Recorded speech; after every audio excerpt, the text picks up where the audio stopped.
Hello, I'm Chuck Smith. And I'm Caryl Matrisciana. Welcome to this edition of The Pagan Invasion. The concept of evolution has dominated the thinking of the scientific community for nearly a century and a half. Through the years, many have hoped with great anticipation that evolution's theories would prove to be true and would thus answer the great mysteries of life. Yet as we stand at the edge of the 21st century, we are no closer to knowing anything about the mechanisms of the evolutionary process than we were during Darwin's time. To this day, scientists have failed to agree on many evolutionary claims, including how it happened, when it happened, and what changed into what, and how non-life became life. Should the theory of evolution prove to be invalid, the only other explanation for existence of life would be the result of the handiwork of a master designer and creator. And that's a conclusion that the scientific community seems to avoid considering at any cost. Most people are under the impression that Charles Darwin discovered the law of evolution and that it is a modern scientific fact. That assumption, however, is not true. Ancient Greeks, Indian mystics, and many other cultures have believed in various forms of evolution throughout the ages.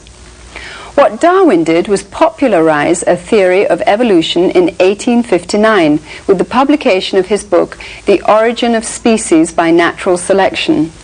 Darwin has been said to be responsible for perhaps the most fundamental of all intellectual revolutions in the history of mankind. Yet in his book, he doesn't give any scientific evidences for evolution, cites no examples of new species resulting from natural selection, produces no examples of transitional forms, and documents no evolutionary mechanisms. Darwin was not the brilliant scientist most would think him to be, but a theologian, and surprisingly a Freemason. In fact, his only formal training was in theology at Cambridge University in England. Today, prominent evolutionary scientists continue to attack and contradict their own hypothesis, which should be a warning to us of its weakness as a scientific theory. Yet this crisis doesn't appear to daunt or discourage its promotion. Public institutions such as museums, libraries, high schools, and universities continue to propagate evolution as though the scientific community has agreed on evolution as being fact. During the course of this program, we will be talking to leading scientists from around the world. We will evaluate their claims and examine the evidence. Does evolution really provide the answer to our existence? Or could it be the hoax of the century?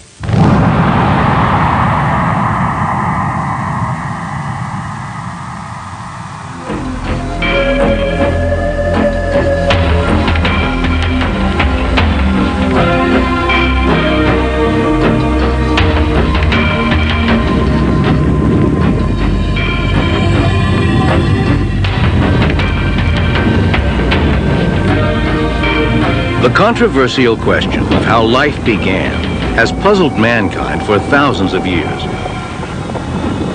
There are two schools of thought. One idea is that God is the master of nature, the creator and ruler of the universe, who designed each kind of life on earth with deliberate intention. This concept is known as creation science, or abrupt appearance. An opposing view, which is predominant in today's society and scientific community, is known as evolution. It teaches that non-living matter unintentionally changed into life and developed with time. Single-celled forms progressed into more complex multi-celled forms, resulting in the ultimate development of man.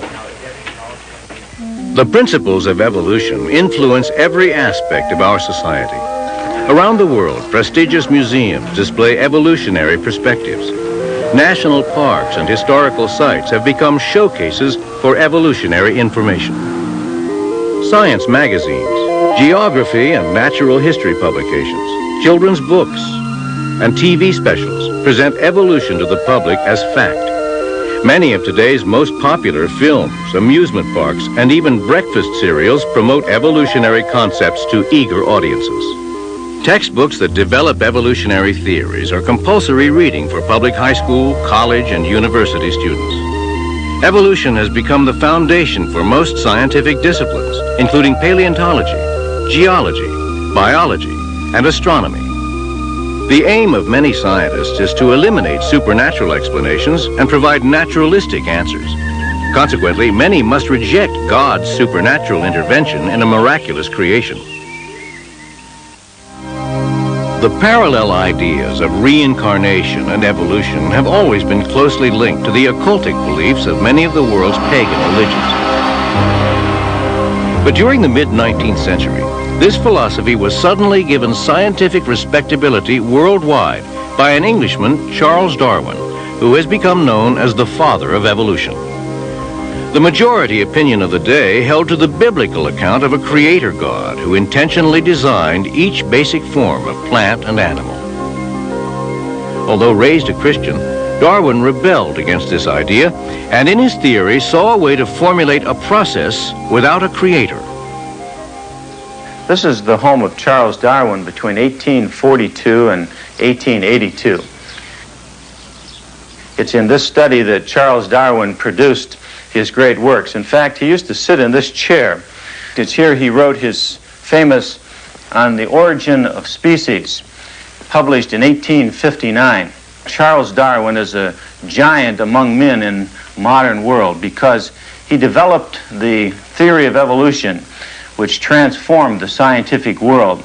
The theory of evolution by natural descent was in vogue long before Darwin's time. What Darwin did was provide a rational explanation of how it might have operated.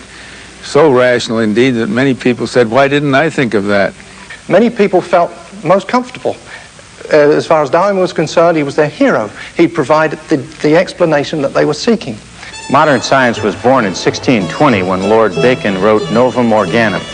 Between 1620 and 1860, most scientists believed in the creator and in the creation of man. Today, few scientists believe in creation or a creator. What happened?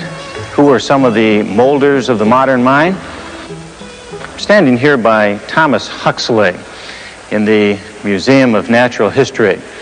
He's been called Darwin's bulldog because he took the theory of Darwin and gave a forceful presentation of it. Huxley believed that you could explain everything in nature apart from the creator by pure natural laws. We have to remember that after all, creationism was what everybody thought not all that many years ago. And creationism was overthrown in the scientific community by evolutionary thinking. For the most part, Darwin's book was considered blasphemous by the average person in England at that time. Karl Marx, an atheist and the originator of communism, was delighted to find a scientific rationale in the theory of evolution, which he claimed gave validation to his new philosophy. Marx admired Darwin, and the two communicated and corresponded. In appreciation, Marx even attempted to dedicate his greatest atheistic work, Das Kapital, to Darwin. There were communists of the day, and Karl Marx was one of these, who saw Darwin's theory as giving scientific credibility to what was previously merely a philosophy. The philosophy of socialism, the philosophy of communism, it all became scientific and credible with Darwin's theory. The people who have devised the concept of evolution, starting with Charles Darwin himself, and even before him, have come up with a concept that starts with a vacuum. And then there was an explosion in that vacuum called the Big Bang that created the Milky Way galaxy with up to 200 billion stars, all circulating in intricate precision. The result of that explosion, and it gets all the way up to man without God getting into the act anywhere along the line. That is really the way it is taught in all of our public schools today. Darwin's whole purpose was to explain all of life without design and purpose, without the need for a creator, by purely mechanistic or natural processes. Luther Sunderland, former aerospace engineer and author of the book Darwin's Enigma. Now, what is this materialistic or natural explanation for evolution? It says that on the early Earth, in a soupy ocean, some chemicals got together and formed spontaneously the first living cell. Now that was no minor operation, because the simplest single-celled organism we know anything about has in its genes and chromosomes about as much data as there are letters in the world's largest library, 1 trillion letters. No way in the world could random processes have organized that much data. Most life forms are comprised of billions of these complex cells, which once again display themselves in perfect order. The mathematical impossibility of the human body being formed accidentally surpasses the logic of an explosion in a printing shop, resulting in the formation of a dictionary.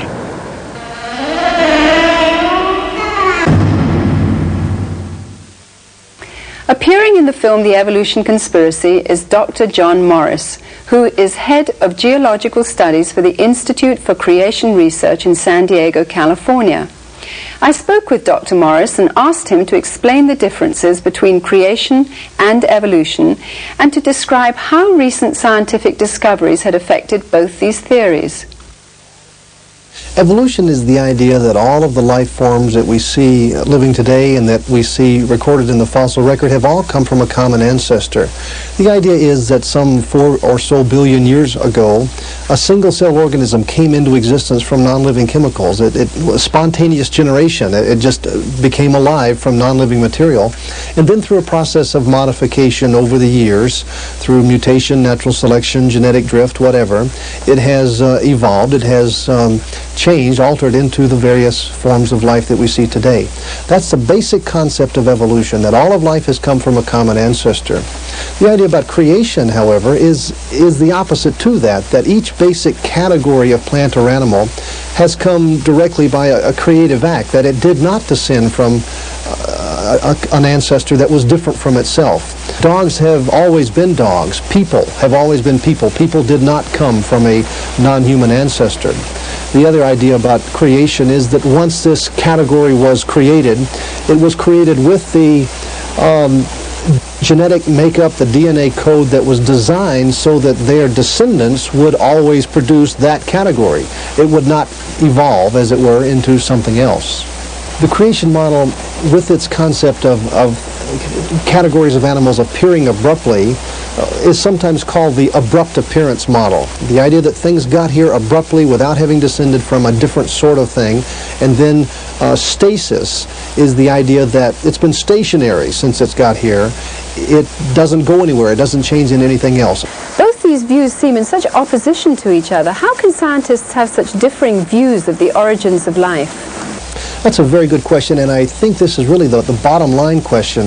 It's important to understand that both creationists and evolutionists have the same evidence to study. We have the same rocks, the same fossils, the same living systems. Everything is the same, but yet our interpretations are so dramatically different. A lot of times non-scientists say, how can scientists who are supposed to be open-minded and non-biased, how can they come to such dramatically different interpretations of the evidence? We've got to dispel that common notion that scientists are unbiased. Scientists are some of the most biased people you'll ever meet. In fact, it's impossible not to be biased. It's not a matter of whether or not you're biased. It's what bias are you biased with. My contention is that the creation bias is a better bias with which to study the evidence. The fossils, which have long been thought to be the proof of evolution, are now recognized by almost everybody, evolutionists included, to be at best an embarrassment to evolution. Because what the fossil record shows, and all the leading evolutionists will tell you this very same thing, that the fossil record shows that things appeared abruptly. That's the way they say it, that they got here abruptly. Now they're talking maybe a rapid evolution, but they say the fossil record is characterized by abrupt appearance and stasis. But that's the definition of creation. Evolutionists have to say, well, a small isolated group evolved so rapidly that it left no transitional fossils between these basic categories of animals. And we say, how do you know it happened at all?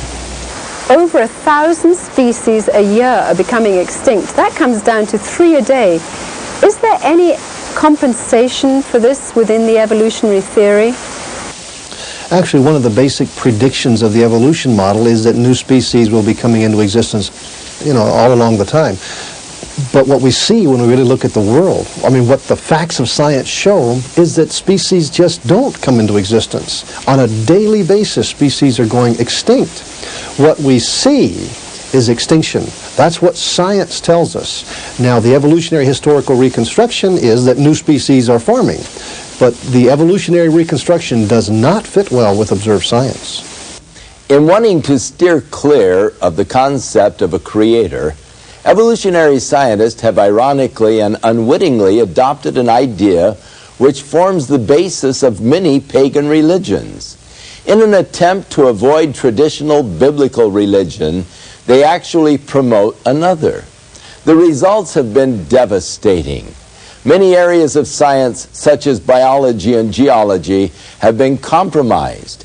In searching for evidence to prove evolution, scientists have pursued a series of wild goose chases only to come up empty-handed. Perhaps the biggest waste of time has been the search for the missing links in the fossil record, which to this day are still missing. Let's take a look at the progress made by evolutionary scientists thus far.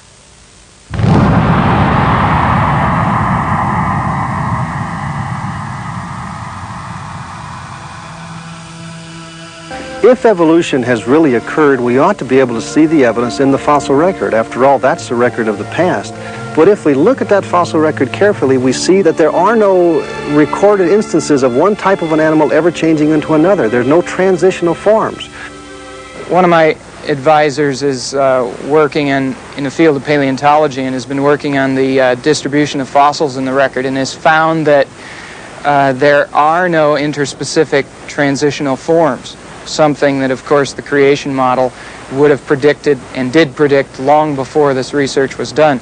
We ought to see cats, and we ought to see dogs, and we ought to see cogs and dats. We ought to see them in between. We ought not to be able to divide them like we are now. But that doesn't usually stop my evolutionary colleagues. They will make the statements over and over again that the fossil record is replete with these transitional forms. There are myriad transitional forms. There's really no problem finding transitional forms. It's completely false to say that there's a lacking of transitional forms. We have plenty of them, more than sometimes we can cope with. In fact, there are so many transitional forms between species that we must often fall back on statistical analysis to separate one from the other. So the claim that there are no intermediates is simply a false claim. During their interviews, several of these prominent scientists contradicted themselves, admitting that no transitional forms had been found, and proceeded to offer excuses for the lack of evidence. And the problem of transitional forms is one that all honest paleontologists have a problem with. The geologic record is incomplete. It's incomplete because of erosion that has eroded things away.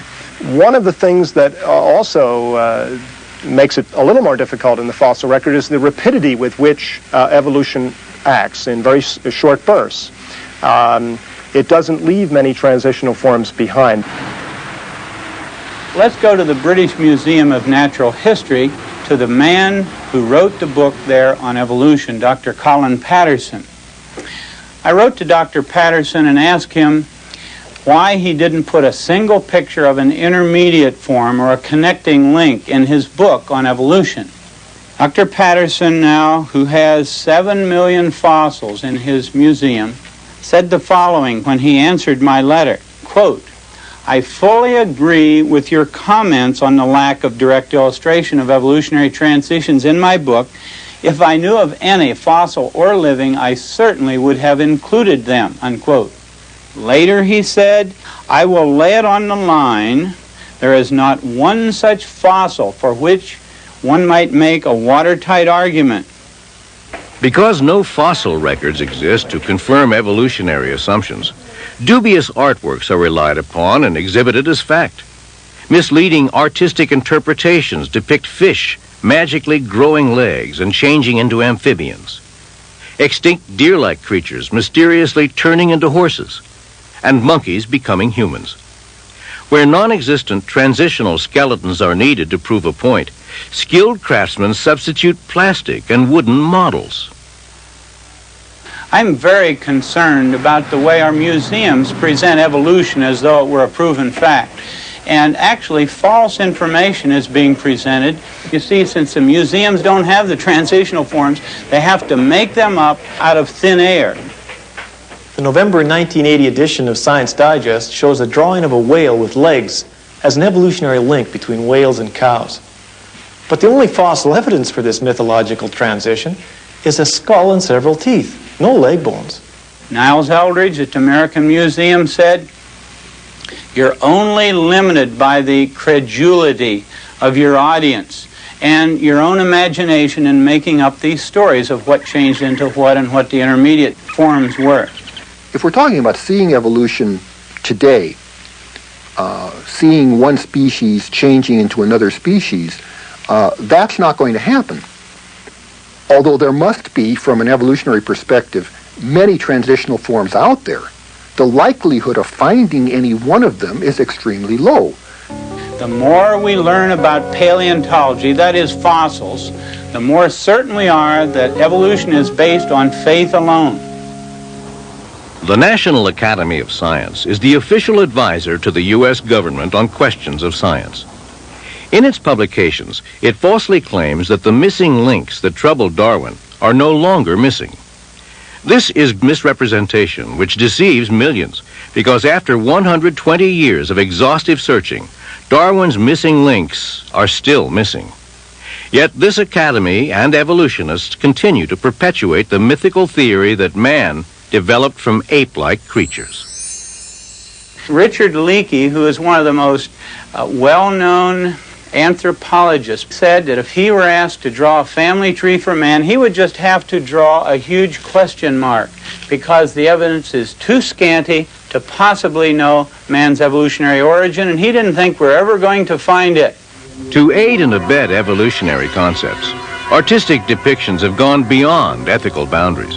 Despite having no foundation for the ape-to-man theory, scientists and artists continue to dupe the public with lifelike but imaginary illustrations. These artists vainly entertain natural progressions of apes to humans and presume their hair color, skin tones, and even facial expressions from no more than a tooth, a piece of bone, or even no evidence at all. National Geographic magazine, which doesn't attempt to hide its evolutionary bias, admits that these fossilized footprints are identical to human footprints. Yet artists take the liberty to accommodate evolutionary theory and illustrate ape-like features to fit ape-like creatures.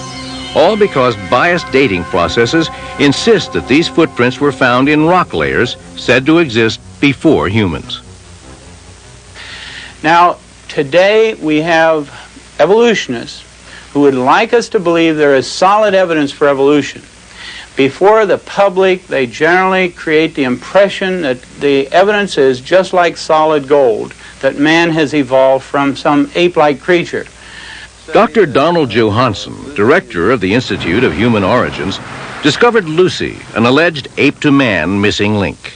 The human family and the ape family diverged and went on their own individual and separate evolutionary trajectories. We don't know precisely what the common ancestor was for that, but we know that it resembles something like what is called Ramapithecus. Ramapithecus. That was formed out of nothing but a fragment of a jaw and several teeth. And for many, many years, Ramapithecus was held up as our ape-like ancestor. But now Dr. Pilbeam at the Yale Harvard Peabody Museum, when I interviewed him, he said, "We have found about 40 of these creatures now, some of them fairly complete, and they are not on the direct line to becoming man at all. They're more like an orangutan." Dr. Pilbeam of Yale, who first claimed that Ramapithecus was an ancestor of man, now suggests that it isn't. Yet evolutionists continue to cite Ramapithecus as an ape-man link. Another so-called missing link, Java Man, was concocted by Eugene Dubois when he found an ape-like skull fragment, and then 50 feet away he found a human leg bone.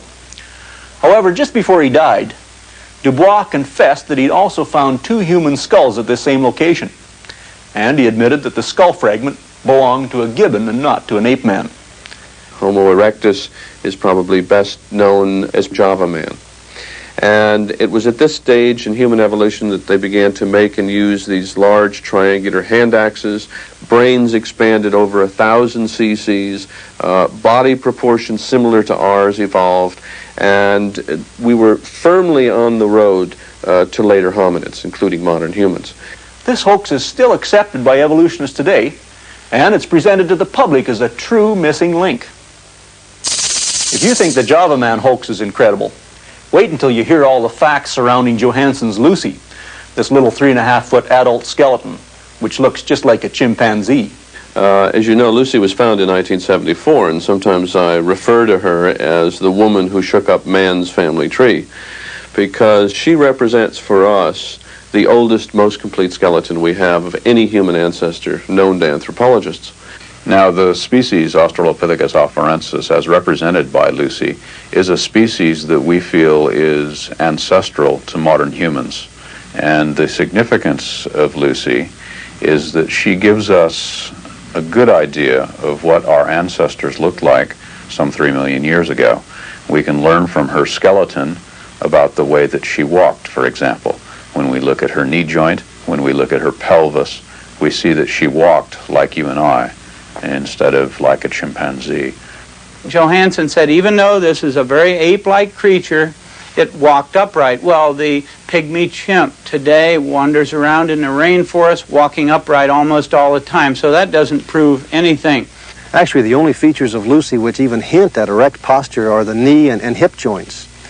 Dr. Charles Oxnard, with a sophisticated computer analysis, has concluded that Johansson's claims for the hip are unfounded, and it must be pointed out that the knee was not even found with Lucy. This knee joint was found over a mile away, 200 feet deeper than the other bones. She comes closer to representing, I think, what the average person thinks of as the missing link than any other fossil we had ever found in Africa. So she has extraordinary importance in terms of understanding the very earliest phases of human evolution. Richard Leakey and others are now claiming that in all likelihood Lucy is really a mosaic of 2 or more species. This isn't funny. What is funny is that they claim that creation isn't scientific. The next thing back was Piltdown Man. Here was a case where a human skull had been doctored up along with a jaw of an orangutan to make the jaw look somewhat human. The teeth were filed. It turned out to be a pure fraud. Piltdown Man was a purposeful fraud, and it fooled the world's greatest evolutionists simply because they so much wanted to believe that there was some evidence for evolution. Neanderthal man was originally found in the Neanderthal Valley of Germany. These creatures, almost all, looked very modern, but several of them, 2 or 3, had a very stooped-over, brutish appearance. Now, however, 2 scientists have gone over to the museums in Europe from Johns Hopkins University, got these bones out of the museums and x-rayed the ones that had a very stooped-over appearance. And lo and behold, they discovered that the stooped-over creatures had rickets or some vitamin D deficiency disease, such as arthritis. They have reclassified the Neanderthals from a separate species, now put them back into Homo sapiens, the same as modern man. Now, Nebraska man consisted of nothing but a single tooth. And around this single tooth, pictures were drawn showing an ape-like creature that had evolved into man. It turned out later that this tooth was nothing but the tooth of an extinct pig. And this is a case now where a pig made a monkey out of an evolutionist. I think man has always been man. The scientific evidence shows this, and this, of course, is very consistent with the account of creation that is presented in the book of Genesis.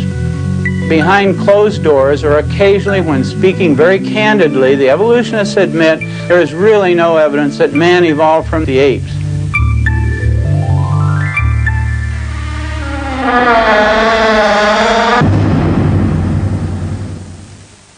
Artworks in museums and textbooks show the nature of evolution. What is the truth behind these artworks? You know, I talked to an artist about a year or so ago who was an artist for an evolutionary textbook, and he was told to draw a picture of one of these missing links between an ape-like ancestor and man, and he was given the skull of a creature to work from. The drawing that he made of the creature that would have had that sort of skull looked very ape-like. And when he showed it to the authors, they said, "Oh no, that'll never do. You must make it look more human." So he went back and drew it again and made it look more human. They said, "Oh no, that's still not good enough. You have to make it look clearly, nearly man-like." And so he had to redraw it again, and they kept rejecting it. Finally he says, "I refuse to lie in my artwork. The facts are that this thing is an ape. It's not a human ape missing link." Many times I think that artistic license and imagination substitutes for good science among my evolutionary colleagues.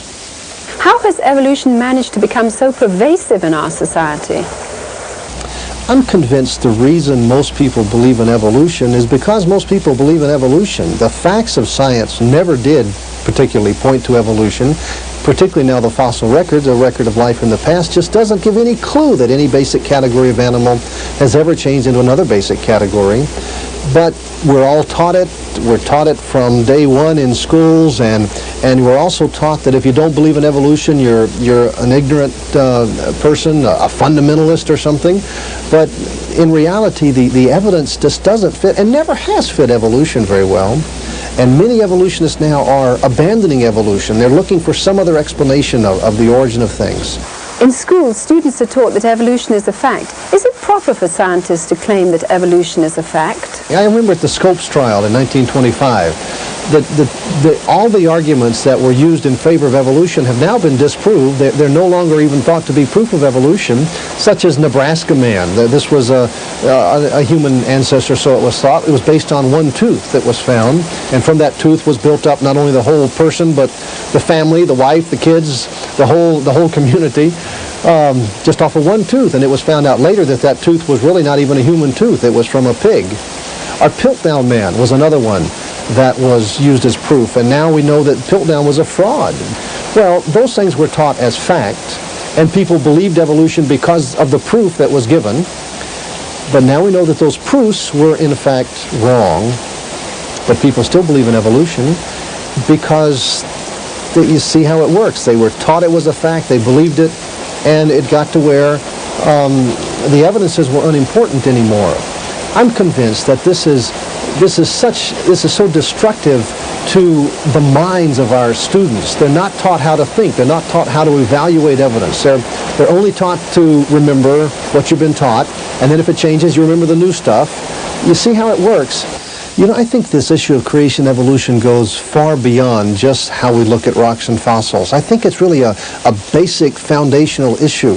You see, if we are created by a God who designed us to operate in a certain fashion, that means that God has the authority to set the rules on our behavior and the authority to set the rules for violating that behavior.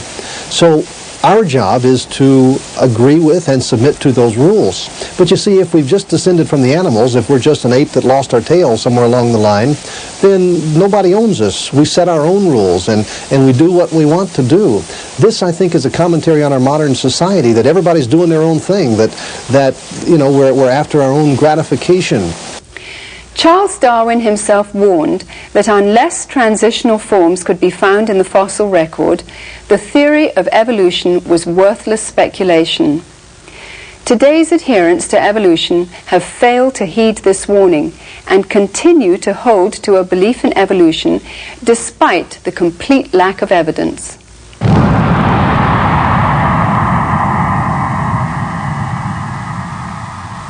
The evolutionists realize that they can no longer rely on the fossil record to give them any support.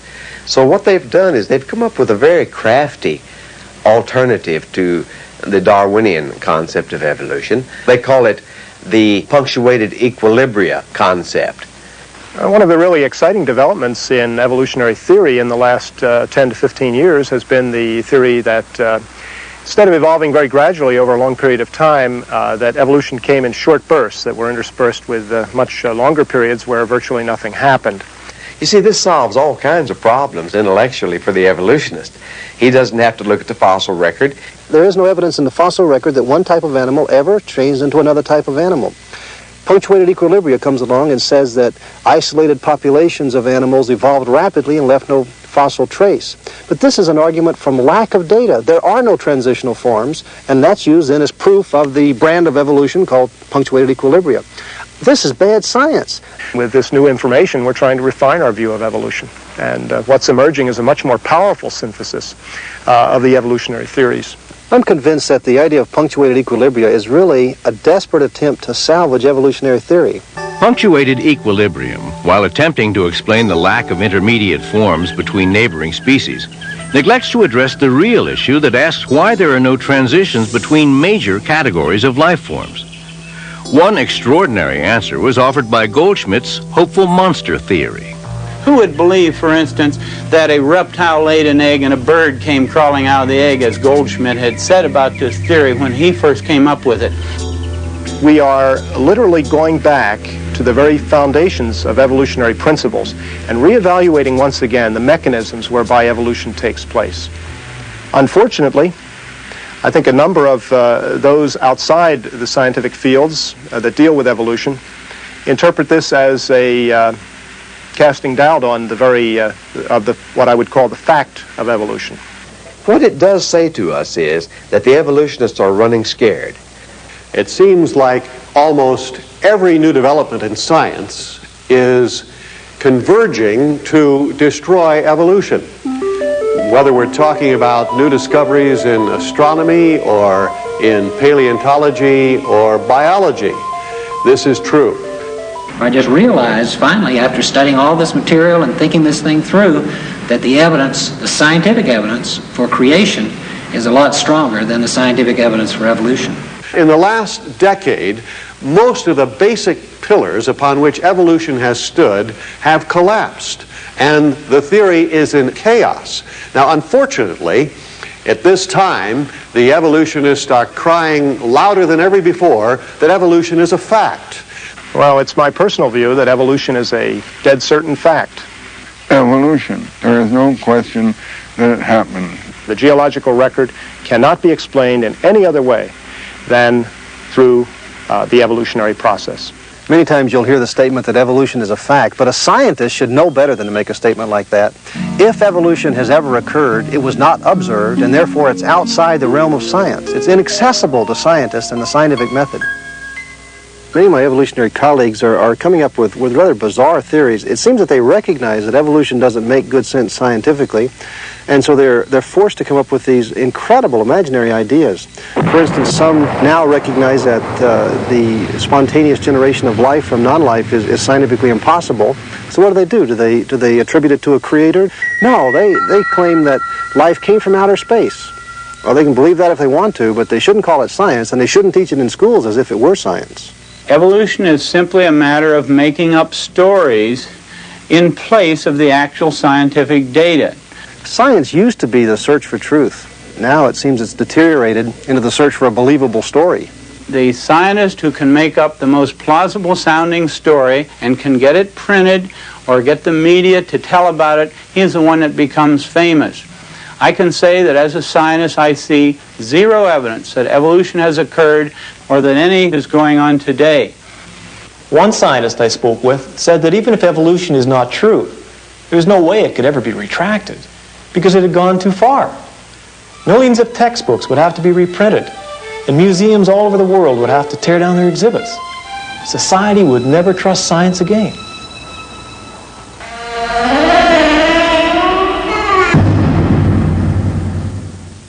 Paul the Apostle speaks of men who do not want to retain God in their minds. And this is the only reason why the evolutionary theory is still held on to, because it offers to man the explanation for his existence apart from God. But as Paul the Apostle also said, professing themselves to be wise, they have become fools, because they have changed the glory of an incorruptible God, and they have fashioned it like unto corruptible beast. And they have worshipped and served the creature more than the Creator, who is blessed forevermore. And that's the problem. The worship of the creature rather than the Creator. But that in itself is irrational. To look at the beauty and the design of creation and then to worship the creation itself is not rational. To look at a rose, to admire its beauty, to smell its fragrance and say, oh, that's God. No, that's irrational. That is a creation of God. It shows the signs of God in the design. And so the wise person will go beyond the creature and worship the Creator, who is blessed forevermore. Don't get caught short. Go all the way and worship God, the Creator. Within all of us, there is a God-shaped vacuum. Throughout the ages, man has attempted to fill that void with the things of the world. But it is only through a relationship with our Creator that we can be truly satisfied. His Holy Scriptures reveal the way in which we can be reconciled to God, and that is through the provisions of His Son, Jesus Christ. I'm Chuck Smith. And I'm Caryl Matrisciana. Join us again for another edition of The Pagan Invasion.